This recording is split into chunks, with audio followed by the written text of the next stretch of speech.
Mana Lada Largus avtomobili Renault motor qo'yilgan. Renault motorda bo'layotgan qiziq holat ko'rsataman. Qaranglar. Mashinani gaz bossalaring, gaz bosilmasdan mashina uchib qoladi. Gaz bosilang yurish kerak, hatto bu uchib qoladi. Ba'zida yurib ketish mumkin, ko'p holatda uchib qoladi. Buni egasini so'rayapman, nima qildingiz? Nimadan keyin bo'ldi desam, mana bu drosilniy zaslonka, gaz bosilayotgan. Drosilniy zaslonkani yechib, datchiklarini almashtirib, adaptatsiya qilib, bir narsalar qilgan xullas o'zi zaslonka bilan, shundan keyin muammo bo'ldi, deyapti. Qarasam, mana bu datchikni drosilniy zaslonkani datchigini yangi qo'ygan. Ana endi diagnostika jarayonida mana izmerение положения drosilniy zaslonki degan joyi bor. Shunga kirib olib turib gaz bossalaring, buni ko'rish kerak o'zgarayotganligini. Men bosyapman, o'zgarmayapti. Keyin datchikni yechib oldim bu yoqqa. Datchikni yechib отдельно ichini отверткada aylantirsam, mana положениeni ko'ryapti. Sizlarga ham hozir ko'rsataman. Mana qaranglar. Отвертка yordamida aylantiraman. Mana ko'taryapti.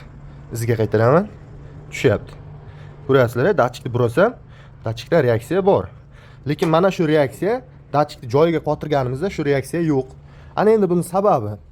Hozir men shu datchikda reaksiya bo'lish uchun datchikni mana bu положениеda aylantiraman o'ng tarafga qaratib. Agar datchik shu holatda qotgan bo'lsa, ichidagi val mashinaning orqa tarafiga qarab aylanish kerak. Ana endi bu tarafiga qaraymiz. Mana bu val, ana shu zaslonkani buraydigan val. Endi men gaz bossam qaranglar. Bu orqaga emas, naborot oldiga qarab aylanyapti. Datchikni bizga kerakli положениеga emas, naborot teskari aylantiryapti. Demak, bu datchik nima mashinaniki bilmayman, lekin 100% не подходящий.